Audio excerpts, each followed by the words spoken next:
রাজা যায় রাজা আসে, সরকার যায় সরকার আসে, কিন্তু সুনামগঞ্জের যে জীবন পদ্ধতি, কর্মপদ্ধতি, মানুষের সুযোগ সুবিধা, সেগুলো আগের মতোই থেকে গিয়েছে।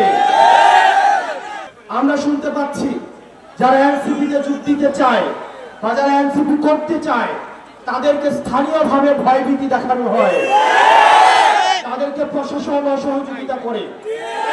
প্রিয় সহযোদ্ধা, প্রিয় সুনামগঞ্জবাসী, আপনারা স্থানীয়ভাবে সুমন ভাই অলিকদার পরামর্শ নিয়ে আপনার উপজেলায় কমিটিগুলো সুসংহত করেন, ওয়ার্ডে ওয়ার্ডে ইউনিয়নে কমিটিগুলো সুসংহত করেন। আমরা আপনাদেরকে কথা দিচ্ছি, আমরা সাংগঠনিকভাবে যদি সুদৃঢ় হই, আজকে যে পাঁচটা প্রশাসন রয়েছে, আমরা এই পাঁচটা প্রশাসনকে দেখতে পাচ্ছি তারা তাদের নিরপেক্ষ ভূমিকা মাঝে মাঝে তাদের প্রশ্নবিদ্ধ হচ্ছে।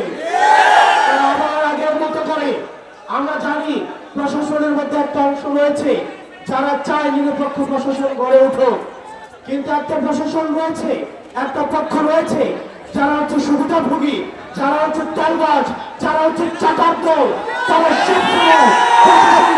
তারা হচ্ছে বিতর্কিত ভূমিকায় অবতীর্ণ করে। প্রিয় সুনামগঞ্জবাসী, আপনারা স্থানীয়ভাবে সাংগঠনিকভাবে সুসংহত হন। আমরা বিশ্বাস করি এনসিপির মধ্য দিয়ে আপনাদের দীর্ঘদিনের যে লড়াই, আপনাদের দীর্ঘদিনের যে সংগ্রাম, সে লড়াই এবং সংগ্রামের চূড়ান্ত ফলাফল আমরা দেখতে পাবো। আপনারা সবাই ভালো থাকবেন, সুস্থ থাকবেন। আপনাদের সাথে আবার দেখা হবে আমার লড়াইয়ে এবং বিজয়ে।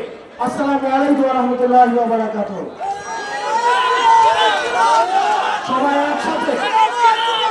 সবাই একসাথে ইনকিলাব ইনকিলাব জিন্দাবাদ জিন্দাবাদ, আপোষটা সংগ্রাম সংগ্রাম সংগ্রাম, দালালিরা রাজপথ রাজপথ রাজপথ, কোথায় কোথায় বাংলা ছাড়, বাংলা কি তার বাপদাদার।